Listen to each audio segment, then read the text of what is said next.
Kita diketahui oleh dokter atau disampaikan oleh kesehatan, kita akan mengalami 14 hari masa-masa sulit. Kalau sudah 14 hari lewat, kita akan insya Allah amanlah daripada COVID tersebut.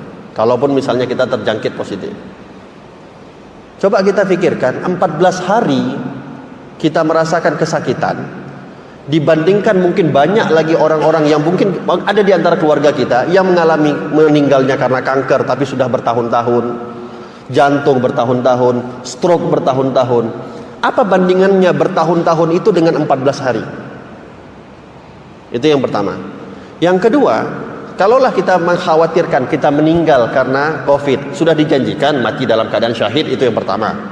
Yang kedua, kita sudah tahu sebenarnya, oh kalau saya misalnya kena COVID, kena wabah ini corona, berarti kan sudah persiapan, berarti 14 hari lagi mau meninggal. Ibarat kata itu Anda ditangi oleh malaikat Israel, fulan kamu 14 hari lagi meninggal. Seharusnya kan enak bagi kita untuk punya persiapan. Ini kan seakan-akan seperti bocoran kita mau meninggal. Saya katakan ya, misalnya ada orang misalnya datang malaikat Israel, Pak, minggu depan Anda meninggal. Misalnya gitu kata malaikat Israel.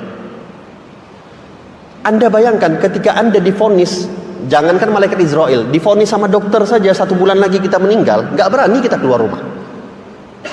Kita di rumah, bentang sejadah, berzikir, sholat, ibadah semaksimal mungkin. Ada yang berani maksiat lagi? Nggak ada. Kenapa? Sudah divonis dokter. Lah ini dokter satu dunia memvonis kalau orang kena COVID, kemungkinan dia selamat itu selama 14 hari. Kalau enggak dia khalas, hilang. Ini kan seakan-akan pengganti malaikat Israel. 14 hari lagi kamu meninggal. Kalau enggak meninggal ya kamu selamat, sudah.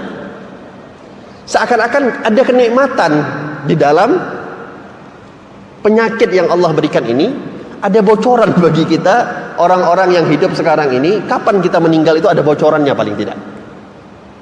Sehingga kalau misalnya ada orang yang positif, saya nggak kebayang kalau ada orang yang divonis positif tapi masih maksiat, itu nggak kebayang kelewatannya luar biasa. Disuruh isolasi di rumah, tapi bukannya banyak zikir megang tasbih, malah megang handphone, main TikTok, main Instagram. Ini nggak kebayang bagaimana otak dan imannya. Sudah mau mati, tapi seakan-akan kan banyak sekarang kita melihat. Kenapa nggak keluar isolasi? Walaupun nggak positif, mau positif nggak positif, sekarang banyak orang yang isolasi, nggak berani keluar. Kenapa nggak keluar isolasi? Terus apa yang dilakukan? Sambil mengisi kekosongan, buat video, joget-joget di rumah.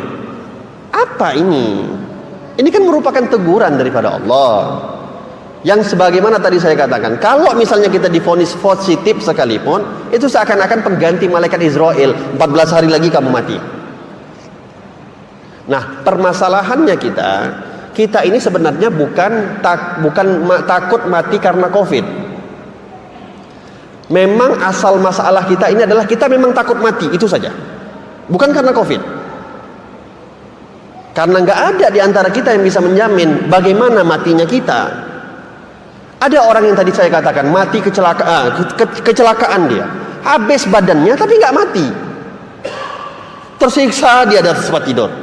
Lebih sakit mana dibandingkan cuma 14 hari menahan sakit? Itu pun kalau sakit, ada sebagian malah yang nggak punya gejala. Maka asal masalah kita bukan kita takut sama COVID, kita takut mati. Apapun penyebabnya kita takut mati. Dan kenapa kita takut mati? Karena kita sadar kita belum siap untuk menghadapi kematian. Kita ini tahu bahwasanya kita kalau dimatikan oleh Allah, dicabut nyawa kita oleh Allah, kita tahu, kita sadar kita masih banyak dosa, belum banyak ibadah, takut masuk neraka. Tapi yang lucunya memang dimiliki oleh sifat-sifatnya manusia, udah punya rasa takut, dia nggak menghindar daripada apa yang dia takuti.